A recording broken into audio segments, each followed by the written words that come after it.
Inaabangan ko po yung sulat niya in response to my formal letter sa kanila para sa isang decisive action ng ating Department of Foreign Affairs sa Chinese Embassy dito sa Manila. And umaasa ako na magkakaroon kami ng malaman na communication tungkol dyan soon. No? Kasi the Chinese Embassy is being a bad guest here dito sa Pilipinas. Dapat mas magpakita sila ng respeto sa kanilang host country, sa atin.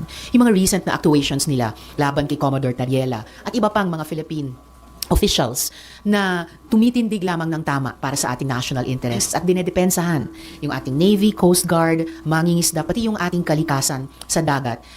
Tuwing ito ay nilalabag ng China. Tama lang yon, no? On the part of Philippine officials, at ang pag-atake sa kanila ng Chinese Embassy ay paglabag, no? Sa Vienna Convention on Diplomatic Relations. Kaya humihingi ako ng tugon mula sa DFA tungkol dyan. So ma'am, ano ba yung decisive action na dapat inasahan nyo na gawin ng DFA? Pwedeng i-call ng DFA ang attention ng Chinese Embassy dito sa Manila tungkol nga sa kanilang unacceptable na behavior at paalalahanan sila na mayroong Vienna Convention na dapat nilang ino-observe at hindi nilalabag. Masyado namang pa-victim ang pag-uugali ng Chinese Embassy dito sa Manila. After all, sila po yung umaatake ng lasers at kung ano-ano pa sa ating mga uniform services. Sila ang nagtataboy sa ating mga mangingisda sa fishing grounds ng Pilipinas. Sila ang sumisira ng ating likas yaman sa dagat. So tigilin nila yung ganyang masyadong pagiging balat sibuyas. Samantala kami naman na mga nagtatrabaho at opisyal sa iba't ibang sangay ng gobyerno, magpapatuloy kami sa pagtataguyod ng ating pambansang interes at hindi kami pwedeng manahimik lamang. Hindi pwedeng manahimik lamang si Commodore Tariela, si Senator Kiko, si Rep. Laila at marami pa kaming mga iba. Hindi kami pwedeng tumigil at hindi kami titigil dahil lamang baka ma-hurt yung feelings ng Chinese Embassy. Hindi pwedeng tumigil at hindi pwedeng matakot ma'am na magsalita at kung pumuna. Bakit kami matatakot magsalita? Tungkulin namin magsalita kapag kailangang itaguyod ang interes ng Pilipinas at nating mga Pilipino at lalo na kapag nilalabag ang karapatang ito. Ma'am, are you a little bit disappointed sa DFA dahil wala nga silang agarang decisive action na ginawa tungkol dito? Hindi na ako nagkaroon ng pagkakataon na ma-disappoint dahil at least sumulat na ako kay Secretary Lazaro at umaasa ako na siya ay magpapadala rin ng formal na sulat at na magkakaroon kami ng direct communication tungkol dito. So, I am hopeful na tutugunan nila kung hindi man ay isinasagawa na ang isang tugon sa aking panawagan. Ano yung possible implication kung walang gawing aksyon yung concerned government agencies natin like the DFA? I don't think that's an option na pwedeng i-consider ng Philippine government kahit aling branch sa amin. Dahil hindi lamang na may foreign government sa pamamagitan ng kanilang embassy dito na nagkakaroon ng social media and verbal attacks laban sa Philippine officials. Pero yun na nga, ako bilang miyembro ng legislative branch ay nanawagan na sa pinaka-responsible na executive department na pamunuan nila ang isang tugon ng gobyerno sa ganitong unacceptable behavior ng isang foreign embassy sa Pilipinas. How about the president? Dapat po ba siya maglabas din ng statement dito? Well, nasa sa kanila yon. Pwede silang maglabas ng statement. It would be consistent dun sa kanilang pagpihit sa dating foreign policy na halos exclusively nakatutok lamang sa Beijing papunta sa isang mas malawak na alyansa ng mga like-minded nations. So hindi lang bumabalik sa traditional alliance sa Washington, pero nagre-reach out at tumatanggap ng suporta sa mas maraming mga bansa na naniniwala sa rule of law at sea, naniniwala sa mapayapang conflict resolution at conflict prevention, naniniwala at kampi sa atin sa ating tagumpay sa Hague Tribunal, no, vis-a-vis China at yung kanya ngayong isinaisang tabing 9-dash line. Any related question?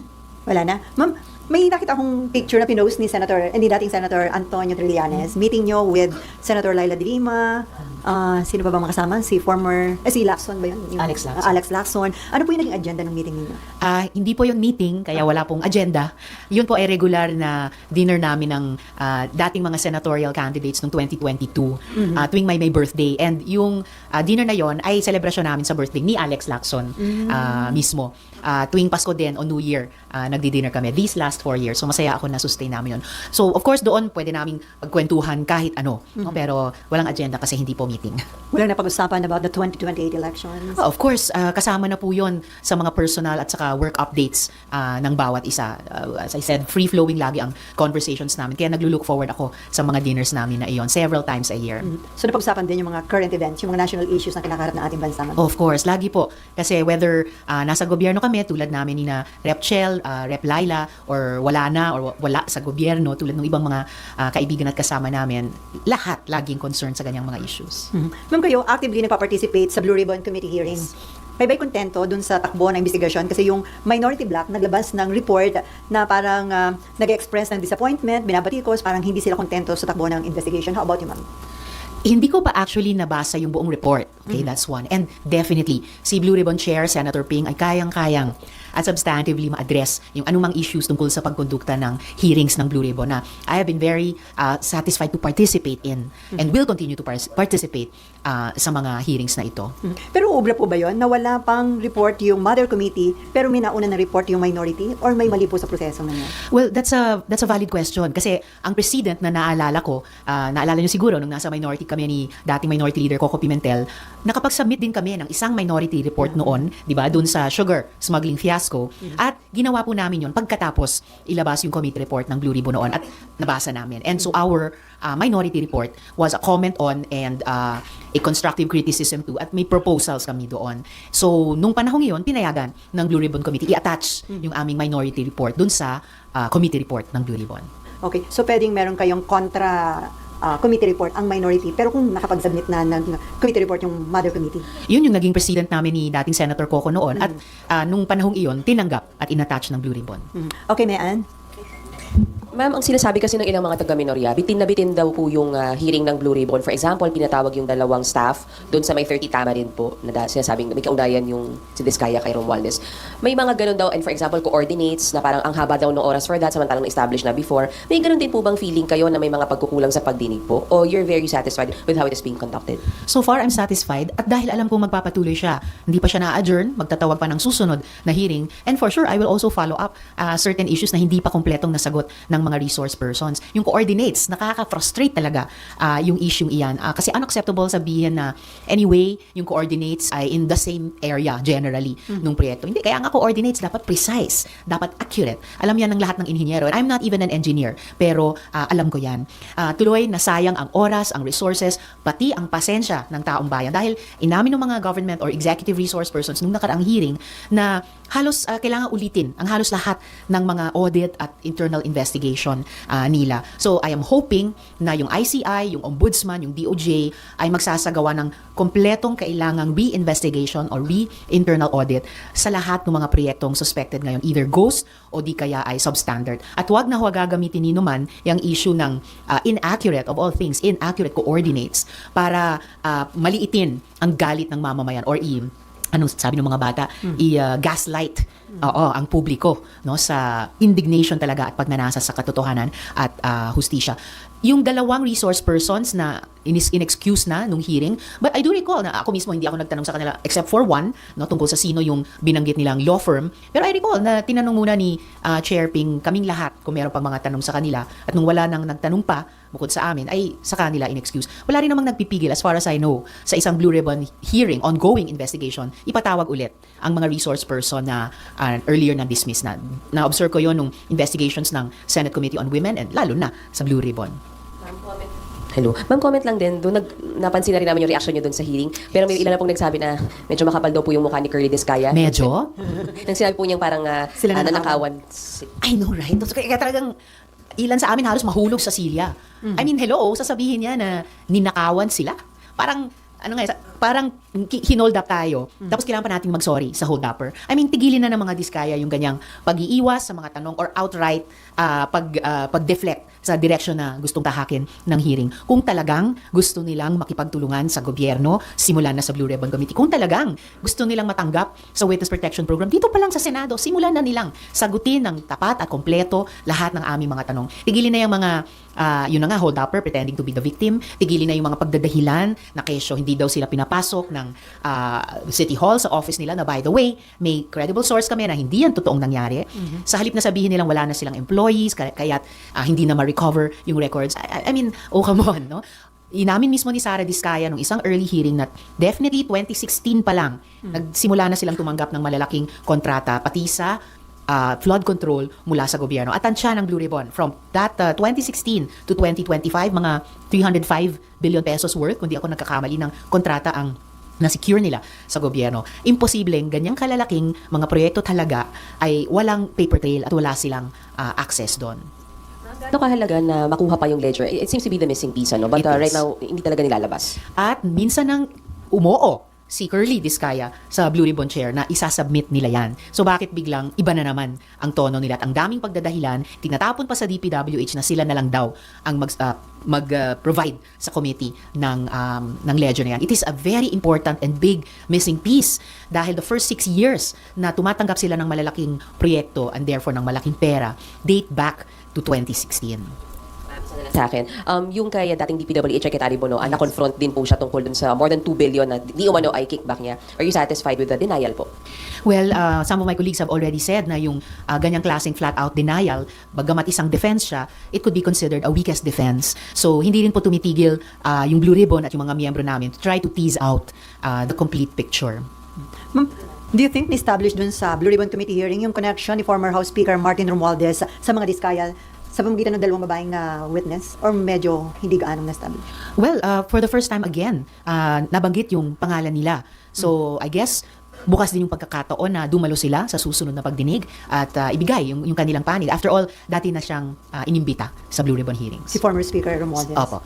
Pero better ba kung mismong former owner nung bahay ang humarap sa Blue Ribbon Committee hearing? I think nasa kamay ni Chair Senator Ping dahil nung natanggap nila yung information, ayun na nga, na-secure nila yung appearance at least nung dalawang witnesses na sabi nila may personal knowledge sila dun sa kanilang sinasabi tungkol kina Curly Discaya at yung dating speaker. So ma'am, the way na nagpa-participate si Curly Discaya, sa tingin niyo hindi siya talaga pwedeng mapasok sa Witness Protection Program, hindi siya cooperative? Of course, it's for the DOJ to say kung tatanggapin nila o hindi yung ganyang klaseng witness at bigyan ng proteksyon. Pero dito pa lang sa Blue Ribbon, hindi siya nagpapakita ng good faith, which as I understand is one of the requirements ng DOJ para mag-consider ng applicant sa Witness Protection Program na handa at talagang magsasabi ng buong katotohanan. And then kay Bunoan, yung pagsasubmit ng maling grid coordinates, sa tingin niyo attempt yun to cover up yung issue ng flood control anomalies? Kung sino man ang nag-submit, kung sino man ang nag-generate ng inaccurate, wrong grid coordinates at nag-submit nito. And sa ganyang submission, syempre, at sinabi niyon, may command responsibility ang in command of any department who is the secretary.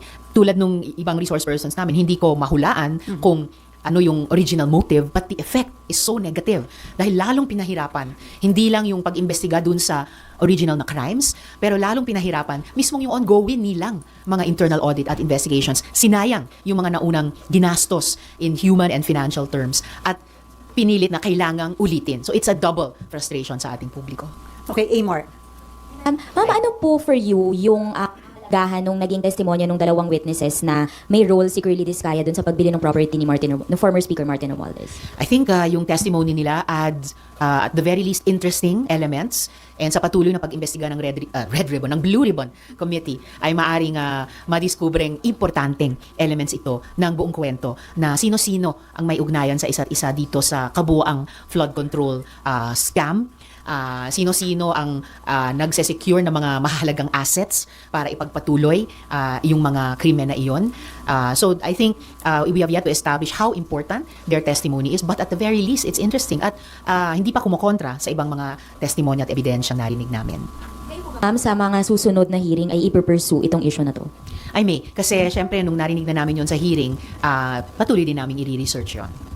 And ma'am, sa minority report po kasi sinabi na si former speaker ay either complicit with the crooks or negligent in his job. Either way daw po, he remains liable. Do you share the same opinion doon sa minority?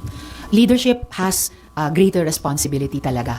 And kaya rin, sinimulan at ipinagpapatuloy ng Blue Ribbon ang investigasyong ito. So that principle is shared among all the members and of course the leadership of the committee. And ma'am, if ever nga na may formally na, paano po ba, formally ma-file itong minority report na to, would you be willing to support it? Or paano po ba dahil you're part of the majority, you will just be fully agree with the committee report, or may chance pa rin that you will support this minority report considering that you share the same principle pagdating dun sa stand nila with the former speaker? Again, the whole committee led by the chair shares that principle na of command responsibility. Kaya nga Blue Ribbon siya, di ba? Kasi nag-iimbestiga ng misfeasance, malfeasance at non-feasance sa pagtupad ng mga tungkulin naming nagtatrabaho sa gobyerno. So, first things first, tulad ng anumang komite na mag-iimbestiga, magda-draft ng committee report, yung leadership, iikot sa bawat isa naming mga miyembro. At dun muna akong magbibigay ng comments sa findings at recommendations. Tapos kung mag-submit ang minority ng minority report, of course, the majority led by the leadership will consider it and magdidesisyon kung tulad nung nakaraang karanasan namin ni dating Senator Coco, i-attach ito sa committee report. Ang timeline lang po, nabanggit po kasi ni Senator Ping na baka raw po by the resumption of session ay may committee report na. May update po ba on the timeline considering na may mga bagong issues that were discussed sa last hearing? Wala pa naman akong firm update kung kailan ang susunod na pagdinig dahil suspended pa lang yung hearing at kung ano yung final timetable para dun sa pag-generate ng committee report. So I'll wait to hear from the chair. Ma'am, considering na tuloy-tuloy na investigasyon ng Ombudsman, ng DOJ, may mga nakasuhan na ho sa Sandigan Bayan, may mga nakakulong na, do you think it's about time na tapusin na rin ang investigasyon ng Senate Blue Ribbon Committee or dun sa mga nagiging development sa tingin nyo, dapat pang ituloy dahil nakakatulong ang Blue Ribbon Committee sa investigasyon ng DOJ at Ombudsman? Oh, definitely nakakatulong ang Blue Ribbon and gaya ng naranasan natin many times before, pwede namang at nagpapatuloy nga ang isang investigasyon kahit ongoing na rin yung case build-up, yung filing of charges, yung pagdidinig ng mga kasong ito sa korte hanggang pa sa pagpapakulong ng mga mapatunayang guilty. Naranasan din namin yan paulit-ulit sa Senate Committee on Women. So definitely, lalo na no different for the Blue Ribbon. Kung kailan magdidesisyon ang Blue Ribbon na mag-adjourn na at mag-finalize na ng committee report, all of those, kung ano yung inabot naming findings and recommendations by then will remain useful dun sa side naman ng executive. At kung ano pang mga issue na maaaring gusto naming i-follow up beyond the ending of the Blue Ribbon investigation, ay pwede pa rin naming i-submit bilang mga resolution sa mga respective committees dito sa Senado. And I look forward to that kahit sa Senate Committee on Health. Ma'am, yung existence ng Independent Commission for Infrastructure, yung ICI, useless na ba? Considering na hindi na rin nag-appoint ng kapalit ang Pangulo dun sa mga nagsipag-resign na miyembro ng ICI, it's about time ba na i-abolish na yung ICI? Yung original na sense ko sa ICI ay hindi dapat i-abolish or lalong pahinain. Kaya nga, isa ako sa mga nag-file dito sa Senate ng bill para palakasin ito. Bigyan ng mas malakas na mandate, bigyan ng klarong budget. So, it would be regrettable. It is regrettable na hindi nag-appoint si Presidente ng mga dagdag na commissioners kapalit ng dalawang nagbitiw. Of course, bukod sa ICI, nag-file din ako at ilan sa amin ng bills para magtayo ng Independent People's Commission para imbestigahan ng kompleto at maayos itong lahat ng mga, hindi lang flood control, pero iba pang public works and even iba pang department projects, no, na sinubukan na rin naming ilagay sa mas maayos sa pamamagitan ng budget process nung nakaraang taon. Kung ano man yung magiging kapalaran ng ICI, we should engage and strengthen yung mga different fact-finding bodies na pwede namang magtrabaho parallel sa isa't isa para yun nga, buuin yung kwento ng nangyari at mag-institute ng mga malalakas na reforma. Una, para singilin ang accountability ng lahat ng may sala at pangalawa, para pigilin o at least man lang bawasan in large part na mangyari ito ulit. Okay, Marlon. Basically, isabin na po yung previous owner ng property sa Makati na sinasabi na bili ng former speaker. And then, isabin na din yung mga dokumento pertaining to that property. And even yung sinasabing broker na nag-arrange ng purchase ng property. I think sa ngayon, nasa wisdom ni Chair Ping kung isasabina pa yung dating may-ari. But possibly, it would be worth considering sabinain yung documents na cover nung trail nung exchange of ownership of the property. So possibly including the brokerage documents as well. How about si Maynard Ngu and then si former Yusek Traiji Bolivar, hindi rin po masyadong natanong, as pointed out by even netizens, yun yung sinasabi, bakit hindi masyadong natanong regarding doon sa previous testimony ni Yusek Bernardo na siya mismo at si Olivar yung nagkikita para mag-deliver ng pera ng mga kickbacks. Pwede pa silang tanungin pa sa susunod na pagdinig. So sa tingin nyo, last hearing, hindi masyado sila na natanong, ma'am, na pursue yung mga issue against them? So that's why sa susunod na pagdinig may pagkakataon pa rin. Okay, Amor. Po ulit kay former speaker, you mentioned po kasi na bukas yung Blue Ribbon Committee dun sa pagdalo niya, pero he was invited I think last year pero hindi nga po siya dumalo. So paano po kaya siya makokompel in a way to attend considering na may interparliamentary courtesy? So exactly, dahil sa interparliamentary courtesy, hindi pa ginagawa na, di ba, isang pina or mag-show cause lalo na. So, at least, na-express ko na yung understanding ko ng disposisyon ng komite na dahil nabanggit ulit yung pangalan nila, there's still that standing invitation and opportunity para dumalo sila sa pagdinig, magsalita doon because the invitation still stands. Okay, Maan. Ma'am, isa na lang ako. Ma'am, yung ledger lang. Paano nyo pa po siya makukuha from Curly Descaya? Ano pa po yung moves left for you to get it from him? Well, umaasa ako dun sa sinabi ni Chair Ping na gagawa siya ng paraan to solve this problem. Ibig sabihin, to procure the ledger na nung una, umuo na siya sa utos ng chair na isasubmit niya, si Curly Discaya, biglang nung nakaraang hearing, ang dami na namang pagdadahilan at paglipat ng responsibility to do that, no, sa DPWH. Yes, nasa pina na. That's why. So, kumbaga, in violation na si Curly Discaya ng sabpina na iyan. So, on the one hand, habang nagmamatigas siya sa Blue Ribbon, lalo siyang palayo ng palayo na siguro, no, sa pagkonsidera ng DOJ ma-admit sa Witness Protection Program. Ma'am, anong tingin niyo? Bakit ayaw niya i-submit? May pinoprotektahan kaya siya? Kaya ayaw niya i-submit yung ledger? Yeah, I think any concealment or withholding of evidence ay attempt para mag-conceal ng something or someone. Eh bakit yung mga taong 2016 to 2022 ay ayaw nilang ibigay ang ledger? Ang dali nila at unang ibinigay yung 2022 to 2025. But that's just 1/3 of the whole story na iniimbestiga ng Blue Ribbon. Hindi lang yung unang 3 taon nitong administrasyon, pati yung buong 6 na taon ng nakaraang administrasyon ay kailangan para mabuo yung kwentong ito ng flood control scam.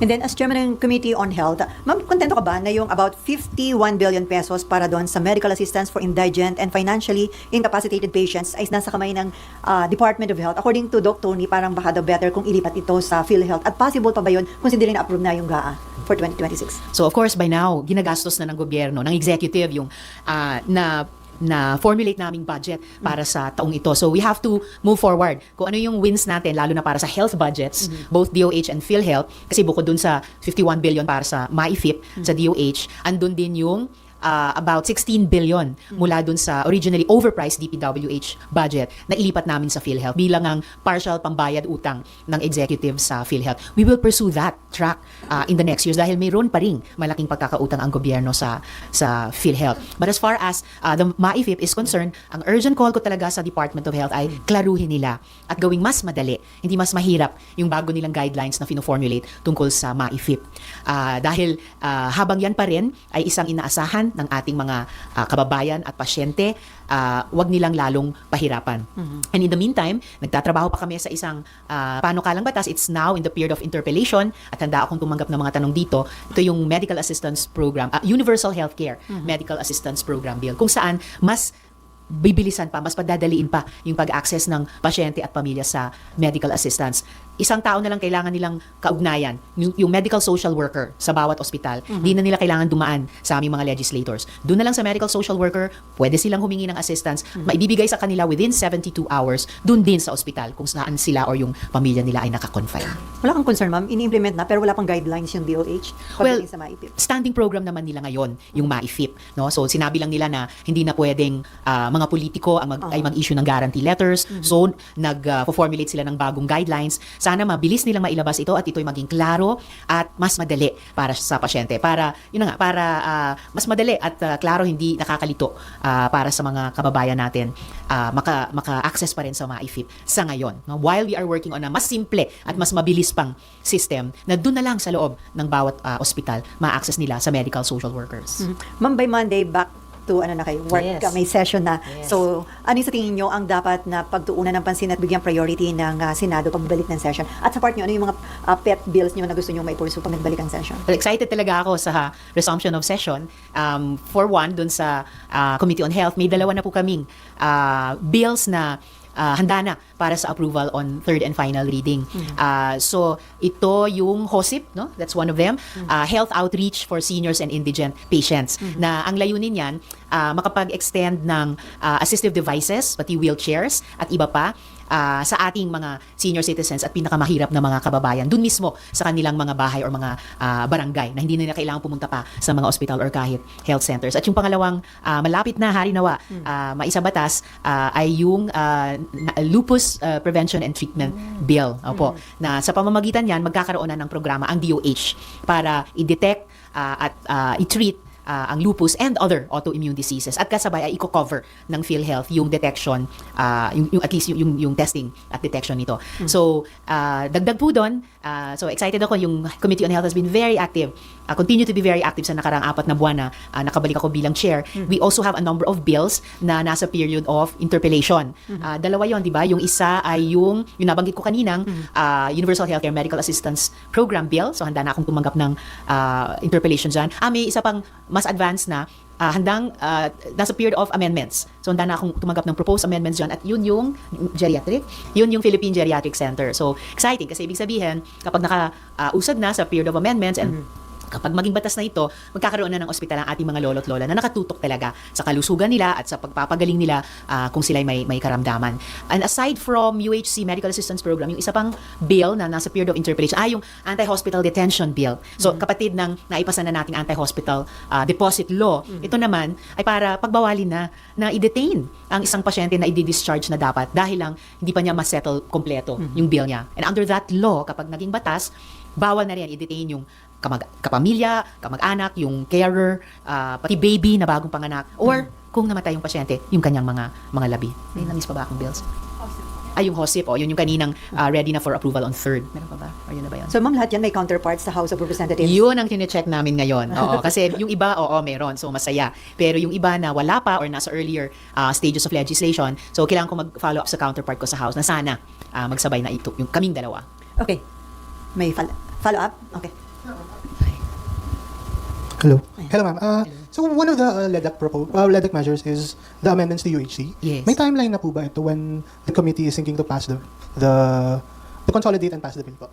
Wala pa kaming timeline because ngayon pa lang, finally, mako-convene ko yung Congressional Oversight Committee on the Universal Healthcare Law. So, napaka-importanting magiging proseso yan. I-evaluate namin kung paano na-implement so far ang Universal Healthcare Law. Ano yung mga naging health outcomes niyan para sa ating publiko. And then, meron ba kaming dapat i-amend sa mga provisions nito? Meron ba kaming dapat i-oversee ng mas mahigpit na implementation? Magkakaroon din ng input itong COC sa Universal Healthcare Law, pati sa budget engagements namin later this year, kaugnay ng DOH at saka PhilHealth. So, very excited din ako para sa prosesong iyon. As soon as possible, isi-schedule lang namin. Pero nung nakaraang taon, napakonstitute na po namin yung Senate contingent. Actually, at that time, we were just waiting para i-elect din ng House ang contingent nila sa Congressional Oversight Committee na ito. Possible po ba to pass this measure within the year? Yeah, it would be possible. The thing is to start and then proceed at a good pace. Ma'am, after this kapihan, merong hearing ang Senate Committee on Women Yes. about the Sundays and proposed, ano nga ba yun? Tungkol sa Proposed amendments sa Safe Spaces Law, tapos yung Sandy's Bill. and then OSAIC. Sorry. OSAIC yung unang agenda, no? Or Safe Spaces? Nalito na ako. Sorry, nalito ako minsan sa mga bills. Sorry, I stand corrected. So, yung unang agenda mamaya sa Senate Committee on Women hearing ay yung amendments to the anti-OSAIC, si SAIM Law, at saka yung Sandy's Bill. Specifically, ano po yung amendments doon sa OSAIC na pag-uusapan? Yung amendments na tinitignan namin reflected din syempre nung resource person. So may mga itatanong pa kami sa private sector, sa mga tech providers, of course sa ating mga law enforcers, and then sa mga child rights advocates. Na-suspend ko lang kasi yung pagdinig sa amendments to the OSAIC law at that time, last time, pero nakapag-technical working group na rin kami. So kumpituhin lang namin yung process para ma-adjourn na yung pagdinig doon. So, magdadraft na ng committee report, ma'am? Yes. Okay. Marlon? Nabanggit niyo po kanina, doon po kayo ng birthday ni Attorney Lacson. Yes. Birthday din po ngayon ng Miss Tan ninyo. Meron po bang celebration invited? Birthday doon ng Miss Tan ninyo. Senator Bato. Di ko natingnan yung aking calendar. So ano yung tanong? Sorry? Baka invited din po kayo sa celebration. Hindi ko alam kung may celebration. Wala pa naman akong So, hindi niyo pa invitation. binate. Oo, salamat sa paalala. Minsan nalilate akong tumingin sa calendar kasi nandun yung mga birthday ng mga colleagues ko dito sa Senate. So, para mabati ko. Pero ma'am, do you support the stand of Senator Ping Lacson na the mere fact na mukhang mang wala pa talagang warrant of arrest, mas makabubuting pumasok na muna si Senator Bato de la Rosa? Oh, I see the logic dun sa dun sa sinabi niyo ni Senator Ping. So wala na siyang dapat pang ikatakot kung pumasok man, di ba? We cannot legislate emotion. So, kung kinatatakot or hindi, basta yung sa sinabi ni Senator Ping, pwede na yun sa akin. Okay? No more? Ay, okay. Yes. Hindi nagpapakita dito sa Senate. Minessage ko siya ng pasasalamat sa Christmas gift. Sumagot naman, ma'am. Hindi. Ay, hindi. Nasin naman yung... Sure. Nasin po. Yes. Ng Pasko. At least may gift pa siya noon, ma'am. Yes. Okay, Amen. Kami lahat siguro.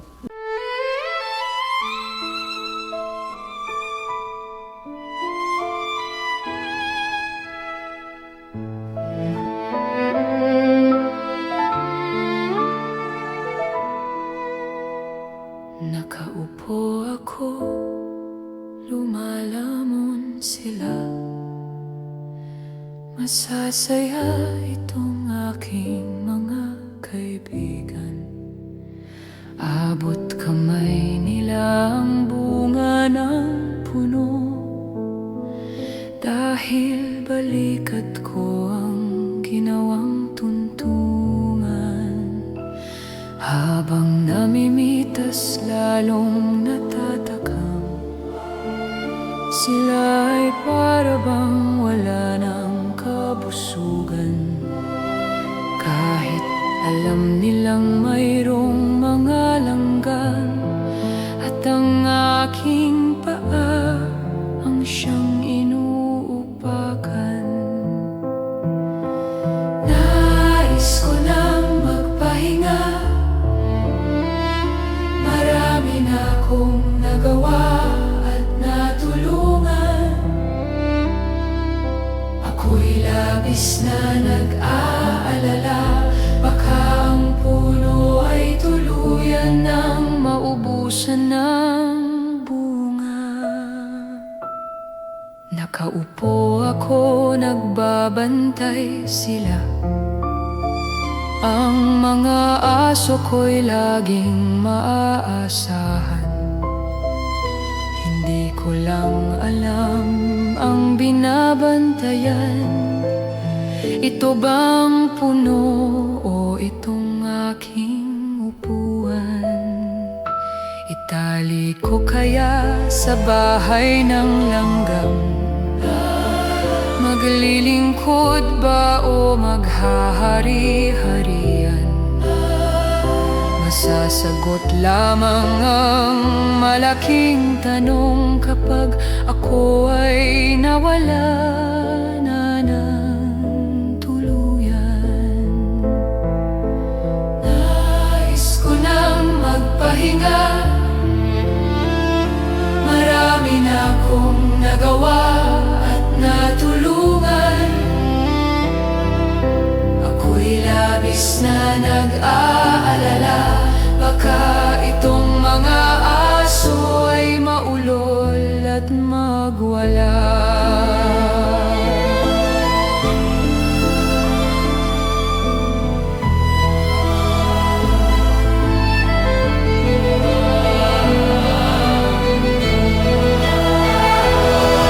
Daming naupo, walang solusyon. Daming nangako, naging ilusyon. Ikaw ang sagot-lagot, sa aming tamong-tamong. Ikaw ang boses sa aming bulong.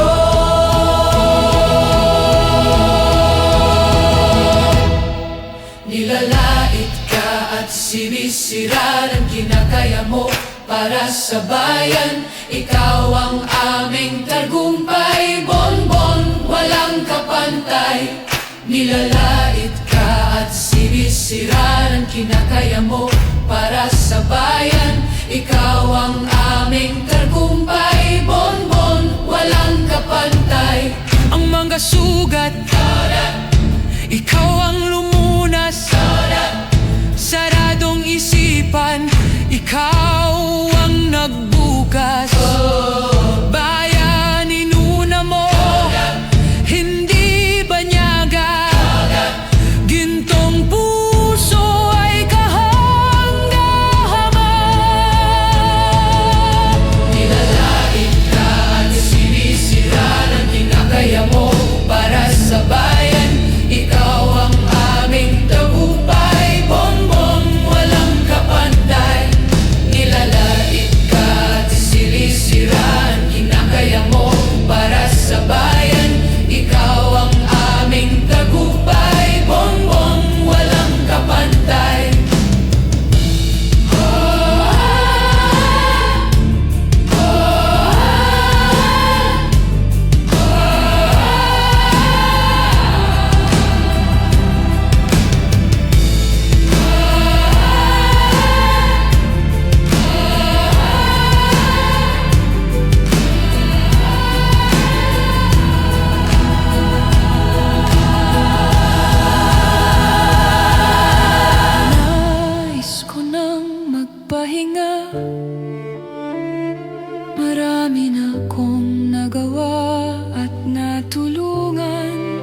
ako'y labis na nag-aalala.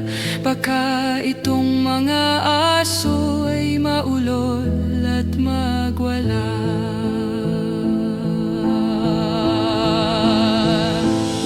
Nakaupo ako, naiinggit sila.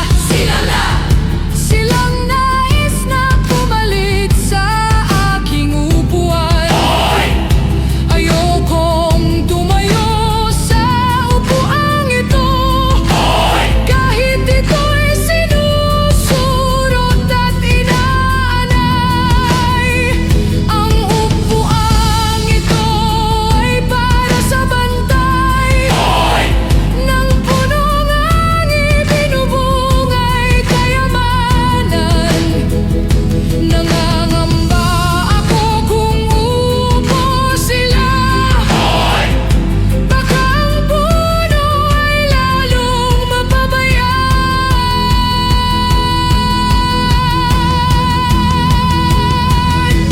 Nais ko nang magpahinga.